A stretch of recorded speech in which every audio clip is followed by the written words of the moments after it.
है आदर की बात है। परमेश्वर के दास पास्टर सेबास्टियन जॉर्ज और पास्टर बेन्नी के जॉन, पास्टर चाको के जी, आप सबों को मैं तहे दिल से धन्यवाद देता हूँ। और पास्टर तिमोथियोस, यदि किसी का नाम भूल गया है तो माफ़ करना। किसी के नाम के साथ पास्टर लिखा है, किसी के नाम के साथ कुछ लिखा ही नहीं है, इसलिए शायद समझ में नहीं आते कौन है। परमेश्वर का दासों को हम आदर करते हैं, सम्मान करते हैं। प्रभु आपको आशीष करे। इस महानगर में, इस देश में, अलग अलग गाँव में, कस्बा में प्रभु का सेवा करने वाला लोग है। प्रभु आपको आशीष करे। प्रभु ने हमें बुलाया, चुन लिया, अलग किया और पवित्र आत्मा के अभिषेक देकर हमें नियुक्त किया। परमेश्वर की आशीष हमारे ऊपर है। 3 सवाल है आज। इस 3 सवाल के जवाब मैं जल्दी बता करके मैं क्लास में आऊँगा। जल्दी बताएंगे। छोटा सवाल है, बीते हुए दिनों का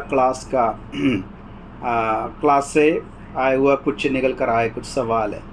नंबर 1, पिछले क्लास में मैंने क्षमा प्रेयर करके बताया था। क्षमा प्रेयर, ये क्षमा प्रेयर क्या है उसके थोड़ा डिटेल्स देने के लिए बोला है। हो सके आपके पास एक नोटबुक होना चाहिए। इस तरह के नोटबुक अच्छा है, स्पायरल बाइंड वाला, ठीक है। दूसरा कॉपी ले ले तो बैठेगा नहीं ऐसा। तो स्पायरल बाइंड वाला एक नोटबुक आपके पास होना चाहिए। एक पेन होना चाहिए और एक बाइबल आपके पास होना चाहिए, ठीक है। ये तीनों लेकर के हम एक खंडा बाइबल क्लास के लिए बैठना। बाइबल अच्छा है, ऊपर से काला, अंदर में सफ़ेद, बदल में लाल, ठीक है। 3 रंगों से बना हुआ है बाइबल। बाइबल इटसेल्फ ए मैसेज, बाइबल इटसेल्फ ए मैसेज। इसलिए बाइबल से हम सुनने जा रहे हैं। व्हाट इज क्षमा प्रेयर? क्षमा प्रेयर, क्षमा मतलब हियर, सुनो। That is the most famous prayer in the Old Testament, the most holiest prayer in the world.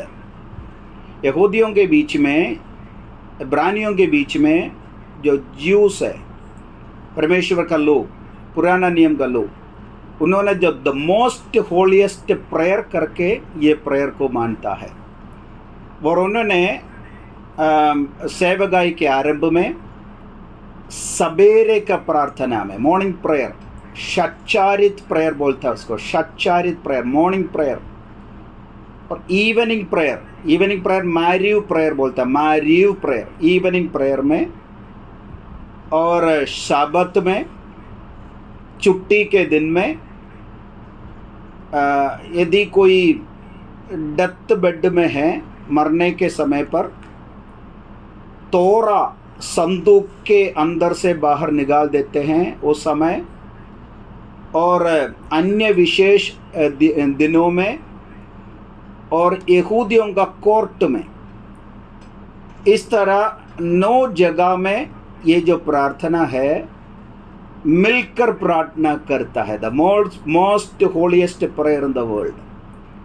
ये प्रेयर है, साथ साथ विश्वास का घोषणा है। यहूदियों का, इस्राएलियों का विश्वास का घोषणा, the declaration of their faith. हमें भी कई चर्च में, कैथोलिक चर्च में विश्वास का घोषणा है, विश्वास प्रख्यापनम। अगर IPC, church of God Sharon church में आप जाओगे, द डिक्लेरेशन ऑफ फेथ होता है। मैं सीपीएम चर्च में से आता हूँ, सिलोन पेंटेकोस्ट मिशन। वहाँ पर संडे स्कूल बच्चों को सिखाया जाता है विश्वास का घोषणा। We believe in triune God, number 1। We believe in triune God, त्रिएक परमेश्वर पर हम विश्वास करते हैं। परमेश्वर एक है, हम विश्वास करते हैं। परमेश्वर का वचन के ऊपर हम विश्वास करते हैं। कलीसिया और पवित्र आत्मा के ऊपर हम विश्वास करते हैं। इस प्रकार विश्वास का घोषणा कई चर्च में है। इसी प्रकार यहूदियों का, इस्राएलियों का एक विश्वास का घोषणा है। व्यवस्था विवरण 6वें अध्याय 4 से 6 तक, ड्यूटरोनॉमी चैप्टर 6 वर्स 4 to 6। और यही जो विश्वास का घोषणा यीशु मसीह ने जवाब के रूप में नए नियम में लेकर आया। 2 सवाल का जवाब में प्रभु यीशु मसीह लेकर आया। सुनिए, सवाल क्या है? The greatest commandment in the law, व्यवस्था में कौन सी आज्ञा सबसे बड़ी है? Number 1। Number 2, how to inherit in eternal life, अनंत जीवन पाने के लिए क्या करूं? ये 2 सवाल यीशु मसीह के पास आया। 2 सवाल का जवाब प्रभु यीशु मसीह ने व्यवस्था विवरण 6 का 4 से लेकर 6 तक जो आयत है, the most holiest prayer and the declaration of faith, ये जो जवाब यीशु मसीह ने दिया है, ठीक है ना? That is the importance of that versus. वो इस प्रकार है, शमा इज़राइल अडनाई एलोहिनु अडनाई एकाद अडनाई हा एलोहिम अडनाई मेलक अडनाई इमलोक लहम वयत अडनाई मेलक, ये प्रार्थना, ठीक है? इसका मतलब शमा इस्राएल, hear O Israel, hear O Israel, इस्राएल सुन, Adonai Eloheinu, Adonai is our God, Adonai is our God, and Adonai echad, Adonai is one, परमेश्वर अद्वितीय है हमारे पास पिता परमेश्वर, पुत्र परमेश्वर, पवित्र आत्मा परमेश्वर है, लेकिन परमेश्वर एकाद है। एकाद मतलब गॉड इज वन। हमारे पास एक ही परमेश्वर है। परमेश्वर का 3 एसेंस के बारे में हम पढ़ते हैं, लेकिन परमेश्वर एक है। मिलकर बोलिए, परमेश्वर एक है। गॉड इज वन, अडनाई इज एकाद। जो यही प्रार्थना है, क्षमा प्रार्थना, ठीक है? उसके साथ जो रब्बाई लोग आते हैं, रब्बी लोग आते हैं, उन्होंने थोड़ा सा जोड़ दिया, जोड़ करके एक प्रार्थना बनाया। तो जो परमेश्वर का वचन व्यवस्था विवरण में 6वें अध्याय में जो लिखा हुआ वचन, उन्हें ऊंचे स्वर से रीड करेंगे, प्रार्थना करेंगे। जो रब्बाई ने जो बाद में जोड़ दिया, वो थोड़ा सा कम स्वर में रीड करेंगे, ठीक है? क्षमा प्रेयर इस प्रकार होता है, ऊंचे स्वर और थोड़ा सा कम आवाज में गाएंगे। नए नियम में इसका इन्फ्लुएंस क्या है या उसका महत्व क्या है? 2 सवाल का जवाब यीशु मसीह ने पुराना नियम का क्षमा प्रेयर लेकर आया, द मोस्ट होलिएस्ट प्रेयर लेकर आया। तो देखिएगा, आपको समझ में आ गया सवाल किसने किया? नहीं, व्हाट्सएप में आ गया। ओके, क्षमा इस्राएल, क्षमा प्रेयर, ड्यूटरोनॉमी चैप्टर 6 वर्स 4 to 6 है। ओके, एनीवे, नंबर 2 सवाल है ये, मैंने आत्मा, प्राण, शरीर के बारे में बोला था, स्पिरिट, सोल एंड बॉडी। इसके बारे में बोला था कि आपके शरीर के द्वारा परमेश्वर का महिमा करना। देन किसी ने पूछा व्हाट इज़ द ऑर्डर, ये किस तरह बोलना, व्हाट इज़ द ऑर्डर? क्योंकि किसी ने इसका ऑर्डर बोला है, स्पिरिट, सोल, बॉडी ही बोलना है, वो श्रेणी है, और अन्यथा कोई बोले वो श्रेणी नहीं है। इस तरह कोई टीचिंग यूट्यूब से देखा होगा, तो इसी वजह से सवाल मेरे पास आया, आप इसको टीचिंग दिया, इसका स्पष्ट करें। ये what is the order, spirit, soul and body, या बॉडी, सोल, स्पिरिट, किस तरह बोलना है? तो इस तरह कोई चीज़ बोलने के लिए हायरार्ची बोलता है, हायरार्ची, पदानुक्रम, इंग्लिश में हायरार्ची। तो बिब्लिकल हायरार्ची करके एक सब्जेक्ट हम बाइबल स्कूल में पढ़ाते हैं, बिब्लिकल हायरार्ची, यानी कि बाइबल का पदानुक्रम। बाइबल में कई चीज़ें, 2-3 चीज़ें एक साथ आता है, तो देखना है कौन सा पहले आता है, कौन सा दोबारा आता है। जैसे देखिएगा, Father, Son and Holy Spirit, है ना, 3 है। आप बोलिए इसमें से सबसे पहले किसका नाम लेना चाहिए? फादर, सन, होली स्पिरिट। सबसे पहले किसका नाम होना चाहिए? फादर का, है ना? हायरार्ची में सबसे पहले फादर का नाम। लेकिन ये तीनों बराबर है, को इक्वल है, को इक्वल, को एक्सिस्टेंस एंड को इम्पोर्टेंट। सह समान है, सह अस्तित्व है, सह महत्व है। तो किसका नाम पहले ले लो? वहाँ हायरार्ची में बोलने में दिक्कत होता है। इसी बात में यीशु मसीह का नाम पहले ले, कोई दिक्कत नहीं, गलती नहीं, ठीक है? यीशु मसीह का नाम पहले ले ले तो भी गलती नहीं, कोई गलत नहीं। पवित्र आत्मा का नाम पहले ले, कोई गलत नहीं। परमेश्वर का नाम लास्ट में ले, कोई गलत नहीं। एक उदाहरण मैं दे दूंगा, अपोस्टलिक बेनेडिक्शन, अपोस्टलिक बेनेडिक्शन, है ना? प्रेरित पौलुस ने आशीर्वाद के शब्द बोला, दूसरे कोरिन्थी 13:14 में, 2 कोरिन्थी चैप्टर 13 वर्स 14 में, जब प्रेरित पौलुस ने अपोस्टलिक बेनेडिक्शन जब दिया है, उन्होंने यीशु मसीह का नाम पहले लिया। कोई पढ़िए, प्रभु यीशु मसीह का अनुग्रह, परमेश्वर का प्रेम और पवित्र आत्मा का सहभागिता तुम सबके साथ होती रहे, है ना? वहां लिखा है किसका नाम पहले आया? यीशु मसीह का नाम पहले आया। अगर हम हायरार्ची में जाएं तो किसका नाम पहले आना चाहिए था? फादर का नाम, परमेश्वर का नाम पहले आना चाहिए। लेकिन अपोस्टलिक बेनेडिक्शन में प्रभु यीशु मसीह का नाम पहले लिया। क्यों लिया? को इक्वल, को एक्सिस्टेंस एंड को इम्पोर्टेंट, सह समान, सह अस्तित्व, सह महत्व। तो इसी प्रकार स्पिरिट, सोल एंड बॉडी, ये तीनों इम्पोर्टेंट है, तीनों इम्पोर्टेंट है। लेकिन बाइबल में कुछ तेसलोनियों का किताब, पहला तेसलोनी 5:23 में जब पौलुस कह रहा है, पौलुस इस प्रकार बोला है, आत्मा, प्राण और देह बोला, स्पिरिट, सोल एंड बॉडी बोला, स्पिरिट, आत्मा, प्राण एंड देह बोला।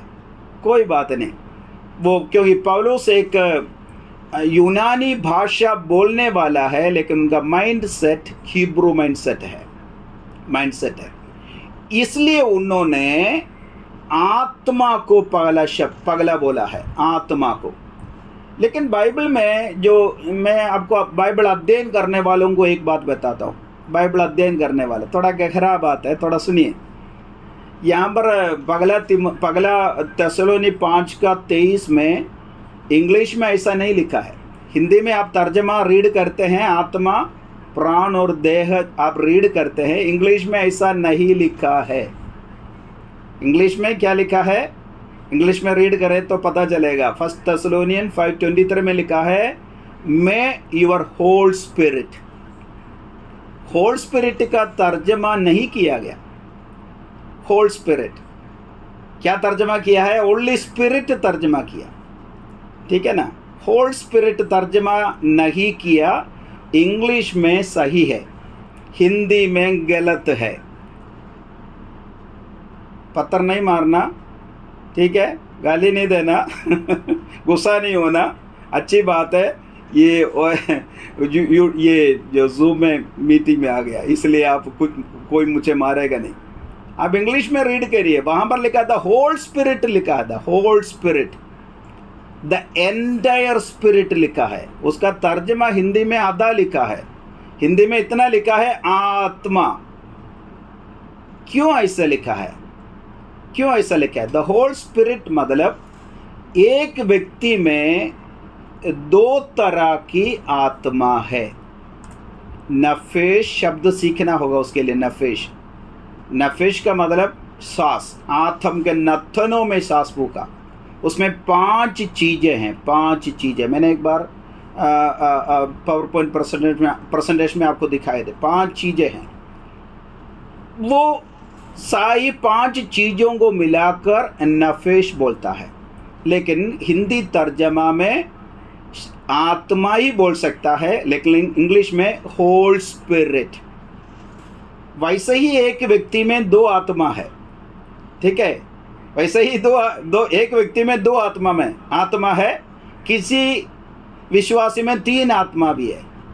एक है ह्यूमन स्पिरिट, दूसरा है होली स्पिरिट, तीसरा है ईविल स्पिरिट। ठीक है, ये कहाँ लिखा है? पगला कोरिंथी 2:11 में लिखा है। पगला कोरिंथी 2:11 वहाँ लिखा है, मनुष्यों में से कौन किसी मनुष्य की बात जानता है? केवल मनुष्य की आत्मा जो उसमें है। ध्यान से पढ़िए, चश्मा लेकर के रख पढ़िएगा। एक व्यक्ति में एक आत्मा नहीं, उसके अंदर मनुष्य की आत्मा, इंग्लिश में लिखा है देयर ओन स्पिरिट, यानी कि ह्यूमन स्पिरिट। नीचे पढ़िए, वैसे ही परमेश्वर की बातें कोई नहीं जानता, केवल परमेश्वर का आत्मा। दो स्पिरिट आ गया ना एक आयत में, हिज ओन स्पिरिट यानी कि human spirit and Holy spirit. जो एक व्यक्ति में दो आत्मा है, तीसरे आत्मा से बाय बाय बोले, ईविल स्पिरिट। हालेलुया। ये दो आत्मा एक व्यक्ति में सम्मिलित है, इसलिए इंग्लिश में होल स्पिरिट लिखा है, हिंदी में केवल आत्मा लिखा है, आत्मा लिखा है। तो हायरार्ची, बिब्लिकल हायरार्ची बोल रहा हूं, बाइबल का पदानुक्रम में स्पिरिट, बॉडी एंड सोल तीनों बराबर है, तीनों बराबर है। इसलिए कोई एक आगे बोलो एक पीछे बोलो, कोई गलत नहीं, तीनों तो आना चाहिए, तीनों तो आना चाहिए। ये श्रेणी वहाँ पर थोड़ा गलत हो जाए कोई बात नहीं। वो हिब्रू माइंडसेट अलग है, मैं उसमें बोलूँ तो बहुत टाइम लगेगा। हिब्रू माइंडसेट थोड़ा सा रीड करना और ग्रीक फिलोसफी थोड़ा इसमें जानना होगा। ग्रीक फिलोसफी जानना, एक बोल रहा हूँ, ग्रीक फिलोसफी में गॉड नहीं है, ठीक है, ग्रीक फिलोसफी में गॉड नहीं है। ग्रीक फिलोसफी का गॉड कहते हैं God is static, God is static. God is static मतलब परमेश्वर कभी बदलता नहीं। जेम्स चैप्टर 1:7 में लिखा है, परमेश्वर कभी बदलता नहीं, है ना। He is not changing like shadow, he is not jumping like shadow. एक परछाई के जैसे बदलने वाला नहीं परमेश्वर, वो ग्रीक फिलोसफी है। यानी कि निर्गुण परब्रह्मम എന്ന് മലയാളത്തിൽ പറയും, निर्गुण परब्रह्मम। परमेश्वर कभी नहीं बदलता, कोई भी आए हैं वो चुप रहता है, घंटी बजाना पड़ता है उनको बुलाने के लिए। That is God is static, that is Greek philosophy. लेकिन हिब्रू फिलोसफी ऐसा नहीं है, परमेश्वर एक्टिव है, आपका प्रार्थना सुनता है, आपके पास आ जाता है। हालेलुया। स्वर्ग का महिमा छोड़कर परमेश्वर आपके पास उधर आया है। परमेश्वर प्रेम है। हालेलुया। आपका शरीर से, आपका प्राण से, आपकी आत्मा से परमेश्वर प्रेम करता है। Hallelujah, hallelujah. इसलिए ग्रीक फिलोसफी और हिब्रू माइंडसेट अलग है। अगर पुराना नियम में जाए, वहाँ पर शरीर का इम्पोर्टेंस देता है, नए नियम में आए आत्मा को इम्पोर्टेंस देता है, यही फ़र्क है। लेकिन वहाँ हायरार्ची नहीं है, आप कुछ भी बोले परमेश्वर सुनता है, कोई दिक्कत नहीं। आप बोलते हैं फास्टिंग एंड प्रेयर, सुनिए सुनिए, फास्टिंग एंड प्रेयर बोलते हैं ना सब लोग चर्च में, फास्टिंग एंड प्रेयर। बाइबल में क्या लिखा है? फास्टिंग पहले लिखा है, प्रार्थना पहले लिखा है। अंदर मौनम। उपवास लिखा है, उपवास लिखा है पहले। हाँ, प्रार्थनयालु, ठीक है ठीक है, प्रार्थनयालु उपवास। बाइबल में क्या लिखा है? पहले प्रार्थना उपवास लिखा है। हम क्या बोलते हैं? उपवास और प्रार्थना। मैं पूछ रहा हूँ, ये परमेश्वर गुस्सा हो जाता है आपसे? आप फास्टिंग प्रेयर बोलने से? नहीं होता। ये बिब्लिकल हायरार्ची नहीं है कि एक पहले बोलना ही होगा, ये दूसरा बोलना, ऐसा नहीं है। क्योंकि बाइबल में अगर स्टडी करें बिब्लिकल हायरार्ची मेरे पास बोले तो बहुत सारे हैं। हस्बैंड वाइफ बोलना है, वाइफ हस्बैंड बोलना है, बोलो। पत्नी पति बोलना है, पति पत्नी बोलना है। हाँ, हस्बैंड वाइफ बोलना चाहिए, क्योंकि बाइबल में लिखा है, एफिसियम 5:23 में लिखा है पति पत्नी का सिर है, ठीक है ना। तो हस्बैंड का नाम पहले आना चाहिए। लेकिन जब पौलुस ने कोलोसियों के खत 3:18 में सबसे पहले हस्बैंड नहीं बोला, वाइफ्स बोला, वहाँ से शुरू हुआ 3:18 में। पहला कौन है? वाइफ, उसके बाद हस्बैंड, उसके बाद चिल्ड्रन, उसके बाद फादर। हायरार्ची कहाँ बदल गया? मुझे सुनने वाला सिस्टर से एक हालेलुया बोले। हालेलुया। पति का नाम पहले नहीं बोला, वहाँ पत्नी का नाम पौलुस पहले बोला। लेकिन पौलुस ने एक जगह में क्या बोला है? पति पत्नी का सिर है।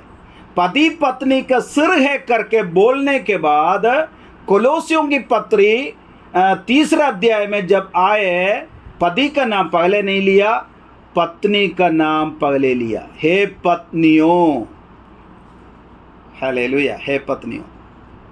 ये तो बाइबल सीखना, बाइबल थोड़ा अध्ययन करना। मैं धन्यवाद करता हूँ ऐसा प्लेटफॉर्म परमेश्वर का दास ने दिया। कभी कभी वहाँ एक शब्द है, मैं आपको बोल रहा हूँ, जो एक बाइबल क्लास से बोल रहा हूँ, मैरिज सेरेमनी नहीं बोलता, वेडिंग सेरेमनी बोलना, ठीक है।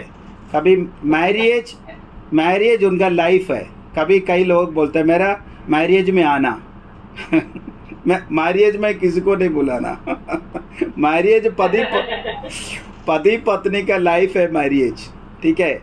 सेरेमनी वेडिंग सेरेमनी है। इसलिए आप कार्ड में बुधवार को मेरे को एक 16 तारीख को एक वेडिंग सेरेमनी था। वो जो सिस्टर मेरे को आकर के बोला है कि मेरे मैरिज में आना, मैं बोला नहीं आऊँगा तो उन्होंने बोला क्यों? अरे मैरिज इज़ योर लाइफ, आपका दाम्पत्य जीवन, आपका जीवन वो है मैरिज। सेरेमनी में मैं आऊँगा, दैट इज़ वेडिंग, ओके। वहाँ पर मैं सबमिट जो शब्द है जब आया, वो जो सिस्टर है वो बोला ही नहीं सबमिट। अधीन रहूँगी बोला मैंने, अधीन रहूँगी। वो सिस्टर बोला साथ रहूँगी। मैंने बोला कोई बात नहीं, आप जो बोलना चाहते हो बोलिए, कोई तर्क नहीं है। सबमिट शब्द यहाँ पर लिखा है, वो सबमिट करके ही ट्रांसलेट कर सकता है। लेकिन सबमिट का जो हिब्रू मीनिंग है अरेंज इन ऑर्डर, बस इतना ही अर्थ है, अरेंज इन ऑर्डर। परमेश्वर ने किस प्रकार आपको जिस ऑर्डर में रचा है, बनाया है, उस ऑर्डर के बारे में बोल रहा हूँ। परिवार में एक ऑर्डर होता है, उस ऑर्डर को, वो एक सैनिक शब्द है, एक मिलिट्री वर्ड है। सबमिसिव एक मिलिट्री वर्ड है, रोमन मिलिट्री वर्ड है। वो सबमिस पौलुस इसने यूज़ किया है कि फैमिली में एक ऑर्डर होता है, वाइफ, हस्बैंड, फादर, चिल्ड्रन। उसका ऑर्डर के बारे में लिखने के वक्त पौलुस बोलता है सबमिट। इसलिए जो अविवाहित स्त्री मुझे सुनता है, सबमिट बोलने से डरना नहीं। इसका मतलब उनका अधीन में पैर के नीचे बैठने का बात नहीं लिखा है। हालेलुया। इसका मतलब अरेंज इन ऑर्डर। बोलिए अरेंज इन ऑर्डर। परमेश्वर ने एक परिवार का श्रेणी रखा है, एक नियम रखा है, एक रूल्स एंड रेगुलेशन रखा है, उसके अनुसार चलने के लिए पौलुस ने बोला। ओके, कोई हालेलुया नहीं बोला। Hallelujah, hallelujah. Okay, husband wife बोलना है या वाइफ हस्बैंड बोलना है? बोलना है हस्बैंड वाइफ, लेकिन ये बोलने के बाद पौलुस वाइफ हस्बैंड बोला है। तो इसलिए डरना नहीं। आप स्पिरिट सोल, क्यों वैसे बोला पौलुस ने कोलोसियों में क्यों वाइफ को स्थान दिया? देखो, 2 बातें बताना है उसका answer. Very good question. Number 1, जो प्रभु यीशु मसीह और पौलुस का खत को थोड़ा देखिए। प्रभु यीशु मसीह ने, यीशु मसीह का टीचिंग में दुनिया में सबसे ज़्यादा लेडीज को इम्पोर्टेंस दिया हुआ एक ही महान व्यक्ति प्रभु यीशु मसीह है। संसार में सबसे महान व्यक्ति जो लेडीज को, वुमन को स्वतंत्र किया और इम्पोर्टेंट दिया, वो प्रभु यीशु मसीह है। दो उदाहरण मैं बताऊंगा। एक है, यीशु मसीह के पास व्यभिचार में पकड़ा हुआ एक स्त्री आई, उसको पकड़ कर लेकर आता है। उसी समय उसका बैकग्राउंड आप स्टडी करें, उसको आधा नंगा करके लेकर आना है। इसका मतलब कमर के नीचे छोटा सा कपड़ा पहना देते हैं, कमर के ऊपर नंगा है। इस प्रकार पकड़ कर लेकर आना चाहिए। इसी प्रकार पकड़ कर लेकर आते हैं, तब इस प्रकार बोलता है, टमी टमी टमी। इस प्रकार बोलकर आना पड़ेगा, क्योंकि मैं अशुद्ध हूँ, पकड़ा गया हूँ, निंदा अपमान सहकर मैं आया हूँ। तो यीशु मसीह ने क्या किया? बाइबल में लिखा है, यीशु मसीह झुककर नीचे बैठ गया। कुछ लिख रहा था। अगर मैं और आप होता क्या करते? अरे अच्छा मौका है, सिर उठा करके देखेंगे। एक स्त्री को निंदा करना प्रभु नहीं चाहते थे। प्रभु यीशु मसीह ने क्या जवाब दिया? क्यों जवाब दिया? He majestically balanced the verdict. He majestically balanced the verdict. प्रभु यीशु मसीह दो रूल के बीच में है, एक यहूदियों का, एक देश का रूल, दोनों के बीच में। देश के रूल यीशु मसीह अपना हाथ में नहीं ले सकता, और यहूदियों का रूल अपना हाथ में नहीं ले सकता। यहूदियों का रूल क्या है? पत्रवाह करना, और ये रूल भी यीशु मसीह नहीं बोल सकता, और देश के रूल का उल्लंघन भी नहीं कर सकता। सो ही मैजेस्टिकली बैलेंस्ड द वर्डिक्ट। और यीशु मसीह ने क्या बोला? यीशु मसीह ने क्या बोला? जो पाप नहीं किया है उसको पहला पत्थर मारना। तो कोई भी पत्थर नहीं मारा। तो यीशु मसीह ने क्या बोला? Go and start fresh. English में रीड करिए, गो एंड स्टार्ट फ्रेश। मैं आपको शुद्ध करके यहाँ से भेजता हूँ। और सवाल एक है, यीशु मसीह के पास क्यों लेकर आया? क्योंकि यीशु मसीह उस समय का रब्बाई था। रब्बाई विथ स्मिका बोलता है, रब्बाई विथ स्मिका। यीशु मसीह के पास आया, नंबर 1। नंबर 2, तलाक के बारे में यीशु मसीह ने क्या बोला? मोसेस अपना मन के कठोरा के कारण तलाक का नियम लागू किया। मैं आपको बोल रहा हूं, क्या बोलना है? तलाक नहीं करना। मोनोगामी, मोनोगामी, एक पति एक पत्नी। पुराना नियम में क्या है? एक पति एक से ज्यादा पत्नी, पॉलीगामी, पॉलीगामी, एक पति एक से ज्यादा पत्नी। उदाहरण लामेक, एक लामेक और 2 पत्नियां। तो पॉलीगामी और पॉलीआंड्री का मतलब एक पत्नी एक से ज्यादा पति। ये दोनों को यीशु मसीह ने, पुराने नियम का सारे रूल को यीशु मसीह ने कैंसिल किया। कैंसिल करके यीशु मसीह ने एक नया रूल लागू किया। महिलाओं को प्रभु यीशु मसीह ने सम्मान दिया। Hallelujah. Monogamy. Answer is correct? सही बोला? Okay, thank you. तो इसलिए प्रभु पौलुस का यही माइंडसेट है। प्रभु यीशु मसीह का माइंडसेट में पौलुस कह रहा है, परिवार में वाइफ को इम्पोर्टेंस देना। ठीक है? अगर आपके परिवार में शांति चाहिए, पत्नी को थोड़ा इम्पोर्टेंस देना। जब चाय लेकर आता है, अगर चीनी थोड़ा कम हो गया तो भी बोलना, अरे कितना अच्छा चाय, लेकिन थोड़ा और चाय डालना, सॉरी थोड़ा और चीनी मिलाना। कुछ लोगों को बोलना नहीं आता, क्या कहाँ से लेके आए, कौन है वो। कुछ लोगों को बोलना नहीं आता साइकोलॉजिकली।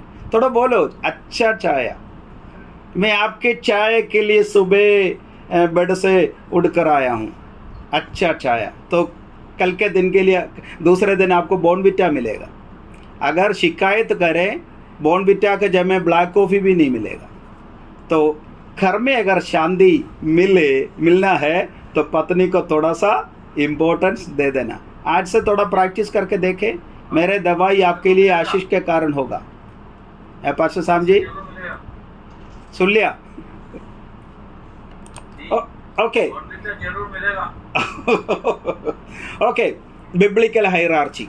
तो बिब्लिकल हायरार्ची में ये जो ग्रीक फिलोसफी में कोई भी पहले बोले कोई भी बाद बोले, परमेश्वर का नाम पहले ले ले या यीशु मसीह का नाम पहले लेना, बॉडी पहले बोलना सोल बाद में बोलना, कोई दिक्कत नहीं है। समझ में आ गया? तो लेकिन बाइबल में जो लिखा है वो पौलुस यूनानी फिलोसफी जानता था, लेकिन उनका माइंडसेट यहूदी माइंडसेट है। इसलिए पौलुस ने थिस्सलुनीकियों की किताब में सबसे पहले स्पिरिट, सोल एंड बॉडी बोला है। और आगे सोल क्या है मैंने आंसर दिया था, लेकिन किसी ने गलत टीचिंग की कुछ दिया होगा। सोल बुद्धि है करके किसी ने कोई बुद्धू बोला है। सोल इज नॉट बुद्धि, soul is life. Soul is life. Soul बुद्धि का मतलब इंटेलिजेंस है, इंटेलिजेंस। ठीक है, बुद्धि का मतलब इंटेलिजेंस है।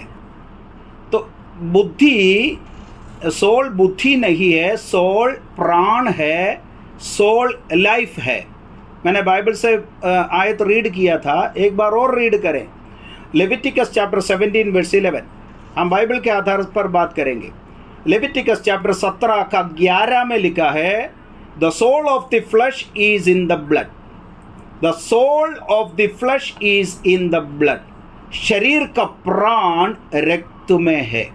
ठीक है, 17 का 14 पढ़िए। 17 का 14 वहां लिखा है, the life of every creature is in the blood. सब प्राणियों का प्राण उसका लहू में है। 11 आयत में क्या लिखा है? सोल। 14 आयत में क्या लिखा है? Life. So soul is life. मिल गया? मैं बाइबल से बोल रहा हूं। सोल इज प्राण एंड इज लाइफ। ड्यूट्रोनॉमी 12 का 23। ड्यूट्रोनॉमी व्यवस्था विवरण 12 अध्याय उसका 23 आयत में लिखा है, the blood is the life. The blood is the life.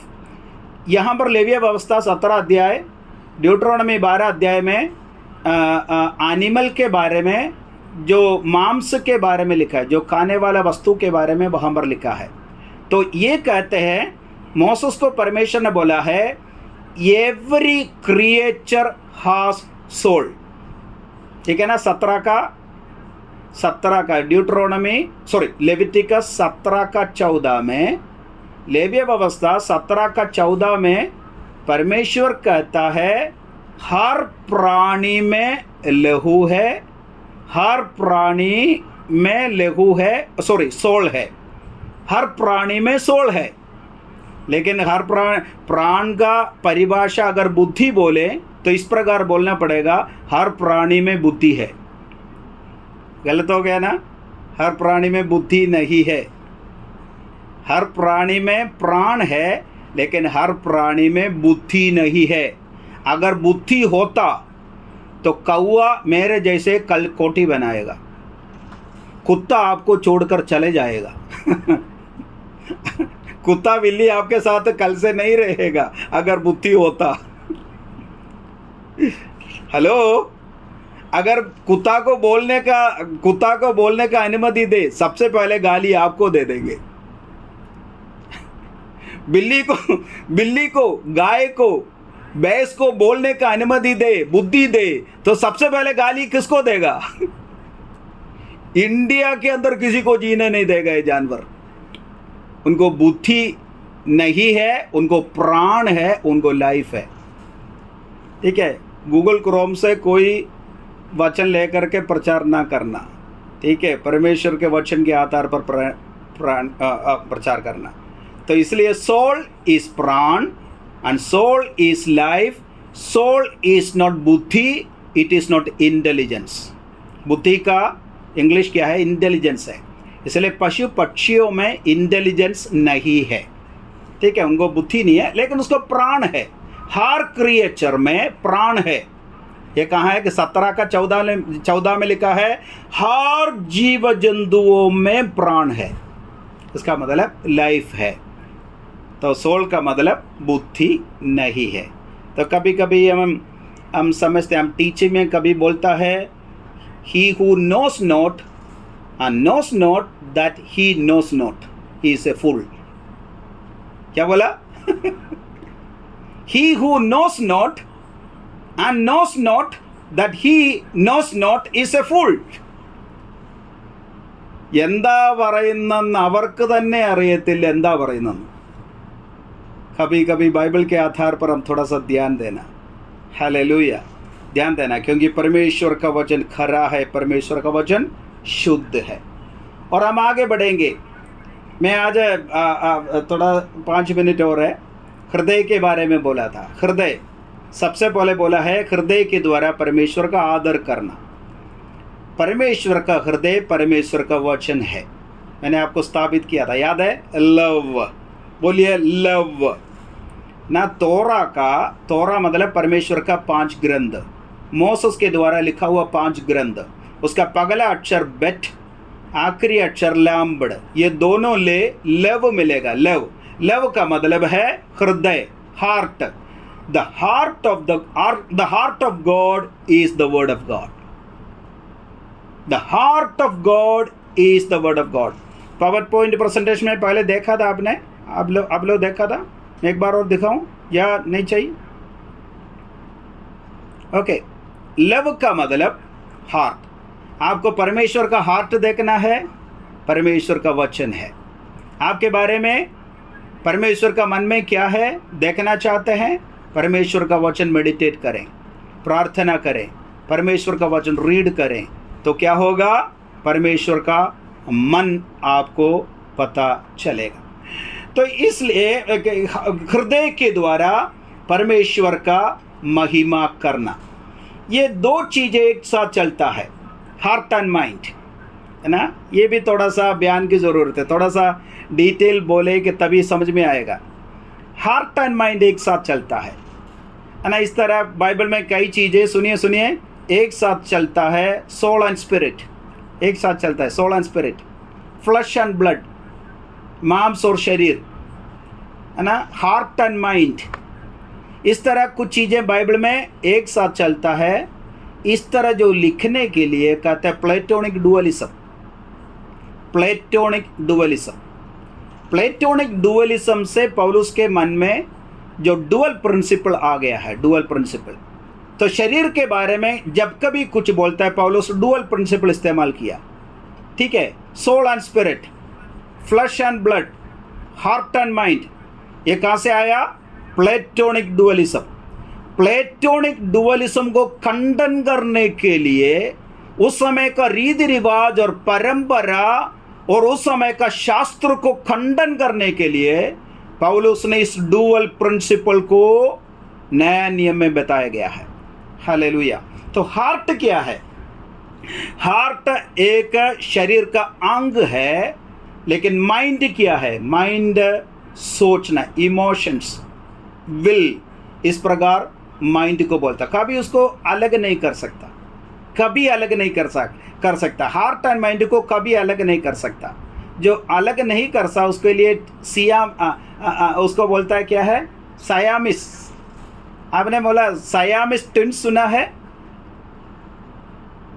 नहीं सुना? अभी भी नहीं सुना? सायामिस एरटगल, सायामिस ट्विंस। सायामिस ट्विंस का मतलब कभी कभी एक हार्ट, एक शरीर और एक ब्लड सर्कुलेशन। अगर हार्ट एक ही है और उनका ब्लड सर्कुलेशन एक ही है तो कभी उसको काट कर अलग नहीं कर सकता, उसके लिए सियामिस बोलता है। तो कभी काट कर अलग नहीं कर सकता। तो इसी प्रकार डुअल प्रिंसिपल बाइबल में आ गया है। सियामिस ट्विंस यानी कि कोइनोनिया, फेलोशिप बोलता है, फेलोशिप। तो माइंड क्या है? हमारा सोच है। माइंड क्या है? हमारे इमोशंस है। माइंड क्या है? परमेश्वर का प्रति हमारा सोच है। बाइबल के अंदर पौलुस ने 6 मूल शब्द इस्तेमाल किया है माइंड के लिए, 6 मूल शब्द। तो आपका सोच है आपका माइंड। तो आज परमेश्वर का प्रति अच्छा सोचना, परमेश्वर का प्रति अच्छा सोचना, हालेलुया। परमेश्वर के प्रति, परमेश्वर का राज्य के प्रति, परमेश्वर का मंदिर के प्रति दाऊद के मन में अच्छा सोच था, इसलिए दाऊद को परमेश्वर ने आशीष दिया है, हालेलुया। पगला इतिहास, दूसरा इतिहास आप रीड करिएगा, उसके अंदर 21 जनरेशन के बारे में लिखा है, 21 जनरेशन।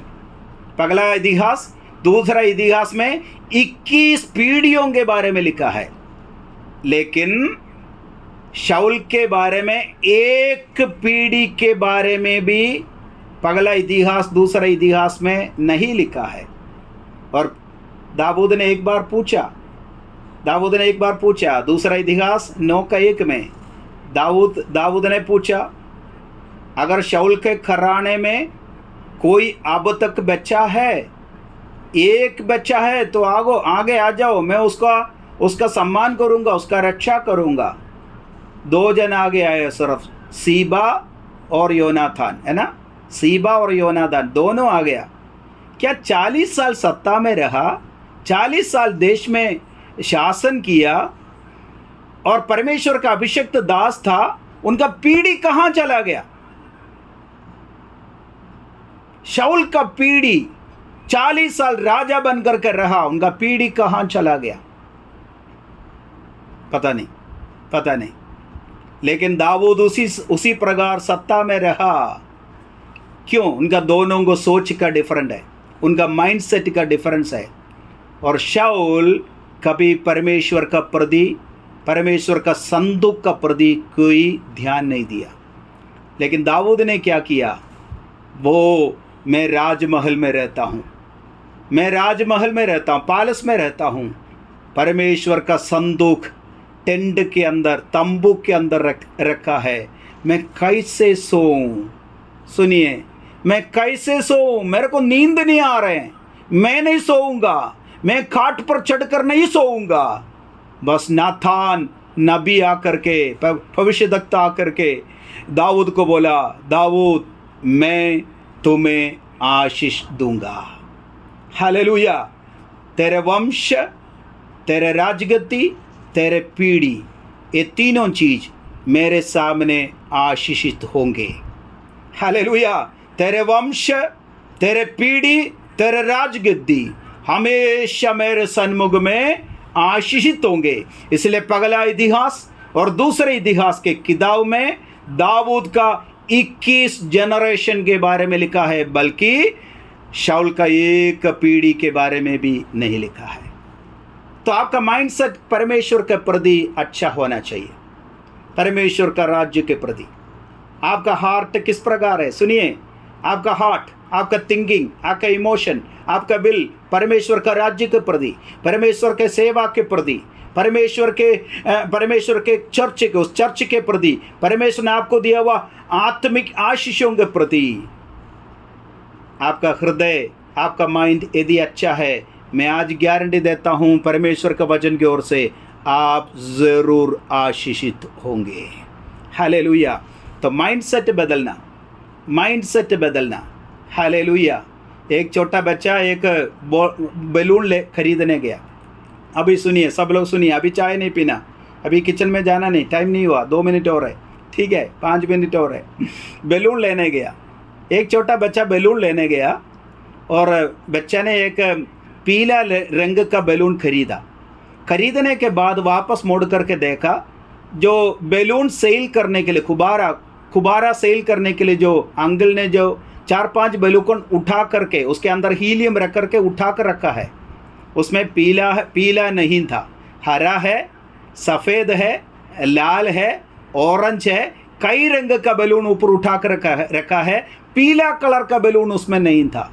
तो छोटा बच्चा अंकल के पास वापस चला गया और बोला, अंकल मेरे को पीला कलर का बैलून नहीं चाहिए। अंकल ने पूछा क्यों?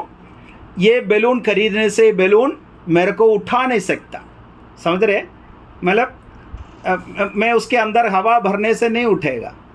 अंकल ने बोला बैलून उसका रंग के कारण नहीं उड़ते, उसके अंदर जो चीज़ भरा है उसके कारण ऊपर उड़ता है।